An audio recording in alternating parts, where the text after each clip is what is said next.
Et c'est parti pour la première partie de Smart Bourse à la mi-journée. Nous avons le plaisir de retrouver en duplex Virginie Maisonneuve. Bonjour Virginie Maisonneuve. Bonjour.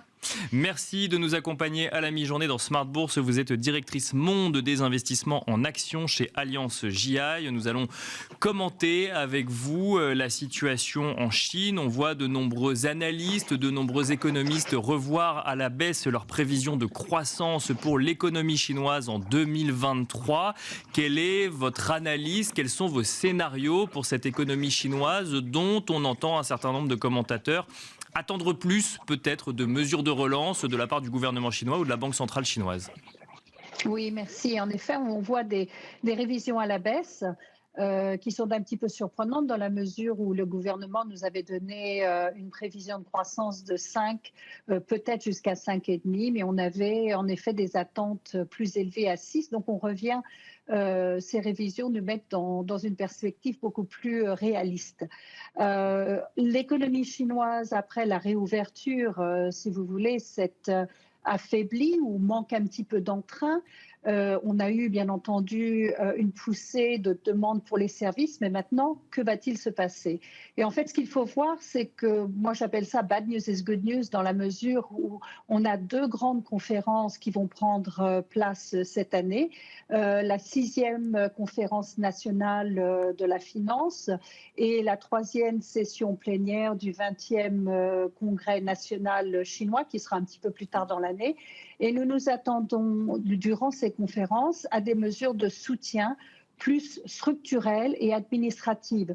On a vu que les taux à 1 an et 5 ans ont été abaissés de 10 points de base, ce qui est bien entendu très peu, dans une économie qui quand même ne déçoit pas trop le gouvernement, dans la mesure où une croissance de 5% par rapport à un monde qui ralentit quand même assez rapidement avec des poussées inflationnistes assez importantes, 5%, ce n'est pas mauvais. Mais comme vous l'avez dit, ça paraît un peu faible par rapport à l'historique chinoise. Ce qu'il faut voir, c'est que l'économie chinoise a beaucoup changé d'ici ces 10-20 dernières années. Et en fait, 5% pour une économie qui essaie d'accroître sa valeur ajoutée et de se reconcentrer sur des métiers de high-tech, de infotech, etc., en fait, n'est pas mauvaise. Donc, je pense qu'il faut s'attendre à des mesures de soutien qui apparaîtront au 3e trimestre cette année.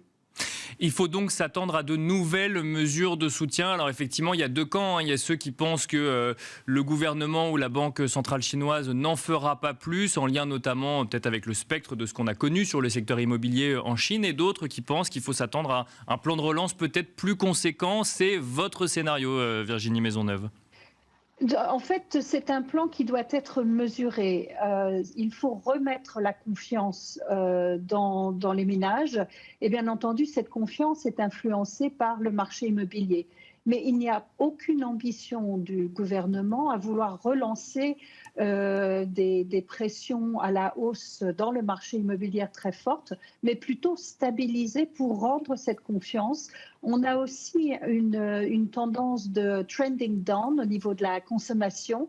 Et en fait, c'est soutenir un petit peu la consommation ménage, le monde du travail, mais de manière beaucoup plus mesurée que ce que nous l'avons vu en 2008, par exemple, car cela avait amené des excès qui ont été très, très difficiles à régler et à contrôler.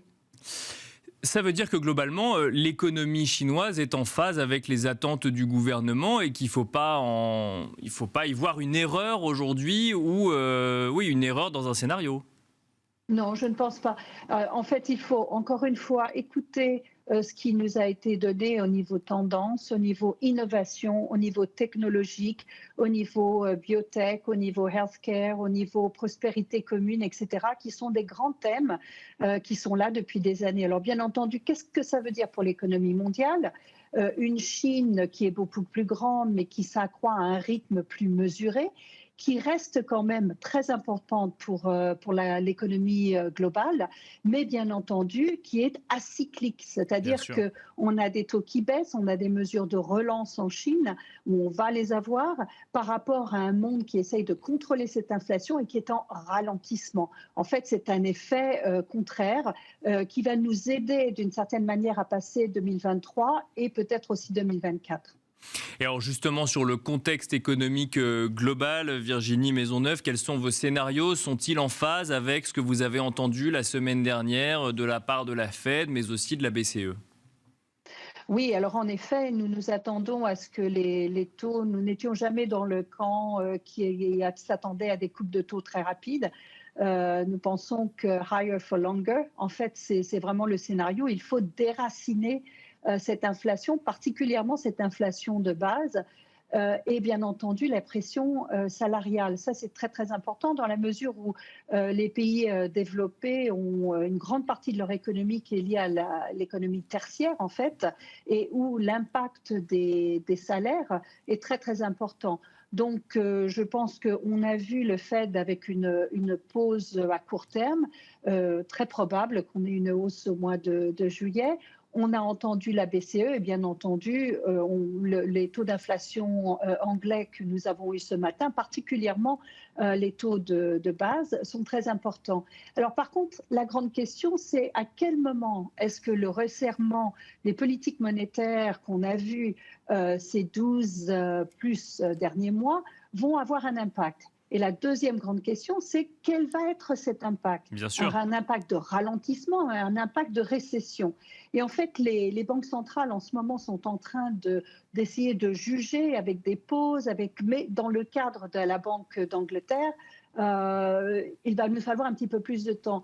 Et je pense que ça vient de la manière dont l'inflation est sous-jacente, c'est-à-dire que certains des contrats, par exemple énergétiques pour les ménages, prennent du temps à se recaler, si vous D'accord. voulez. Donc, on risque d'avoir un affaiblissement. Et en fait, on a vu des sociétés comme Tesco nous dire qu'au niveau de la production de biens de consommation de base, des boissons, de nourriture, ils voyaient déjà des pressions déflationnistes où l'inflation se ralentir.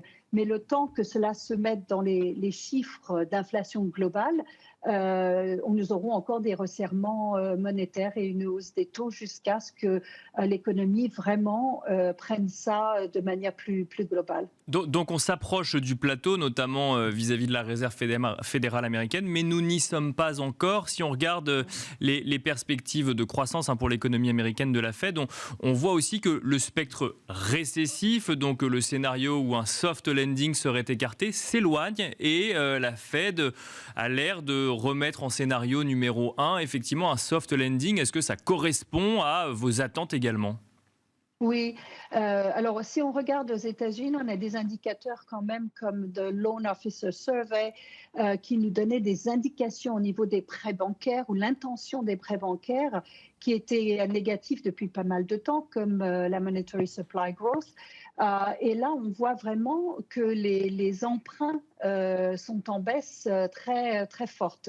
Mais on a toujours une économie qui a été supportée par beaucoup de liquidités pendant le Covid et qui a toujours des savings ou donc des épargnes des ménages à hauteur à peu près de 0,5 trillion de dollars au-dessus de la tendance normale et pour les sociétés à peu près 1,2 trillion de dollars, donc au-dessus des tendances normales.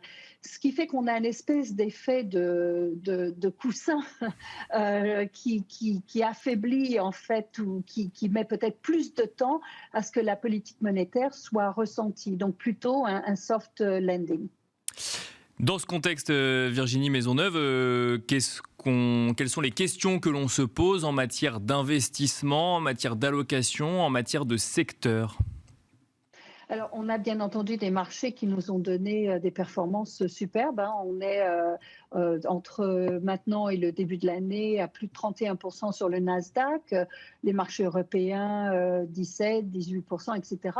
Donc, je pense qu'on a un fait avec ces derniers chiffres d'inflation et les messages des banques centrales, peut-être un reset pour les marchés qui s'attendaient, sûrement une part des marchés s'attendait à quelque chose de plus rapide au niveau d'une baisse des taux.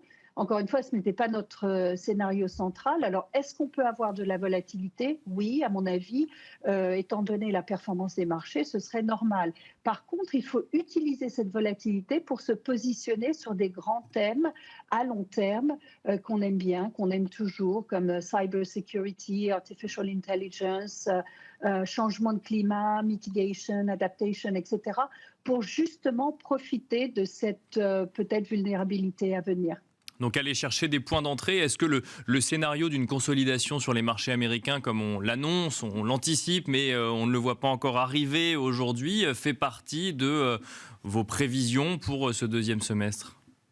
Alors, en effet, de la volatilité, contenir les portefeuilles avec une diversification au niveau des styles, ça, c'est toujours quelque chose de très important, avec un peu de soutien de dividendes, donc de la value, de la growth, croissance et valorisation, dividendes, et puis des grands thèmes à long terme, et en effet faire du dollar cost averaging quand les opportunités se présentent.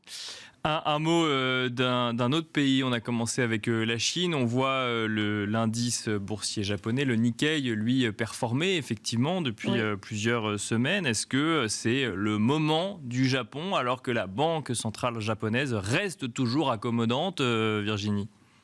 Oui, alors, Japon, il y a quand même quelques thèmes assez importants dans la mesure où, depuis des années, le Japon était en bataille contre la déflation. Et là, dans un monde qui est plus inflationniste, bien entendu, une position qui change. Alors, plusieurs messages, en fait. Le premier, c'est donc cette attente de changement de position vis-à-vis du programme du contrôle de la courbe des taux. À quel moment est-ce que cela va arriver? Bien entendu, encore une fois, un moment délicat dans la mesure où si le gouvernement fait ça immédiatement alors qu'on est dans un ralentissement global, est-ce que c'est vraiment le meilleur moment? Mais quand même un regain d'intérêt du marché dans la mesure où le message du gouvernement il y a quelques mois a été très clair. Les sociétés qui ont un price to book qui est au-dessous de 1 doivent faire quelque chose. C'est une invitation du gouvernement. Ça veut dire peut-être plus de dividendes, plus de buyback. Et bien entendu, le troisième grand point, c'est qu'on a quand même au Japon des sociétés très intéressantes, encore une fois en robotique, en technologie et même parfois dans les financières. Donc un marché qu'il ne faut pas oublier. Pour autant, est-ce toujours le moment ou le moment Japon est-il passé, Virginie Maisonneuve, et on finira là-dessus? En fait, il n'est pas passé, mais il faut vraiment regarder les valorisations. C'est un bottom-up, ce n'est pas du tout un ETF ou une allocation. Il faut vraiment trouver ces valeurs. Et si on les regarde au niveau global, on a toujours des valeurs intéressantes au Japon. Merci beaucoup Virginie Maisonneuve de nous avoir accompagnés à la mi-journée dans Smart Bourse. Je rappelle que vous êtes directrice monde des investissements en actions chez Allianz GI. Et quant à nous, on se retrouve tout de suite dans la deuxième partie de Smart Bourse.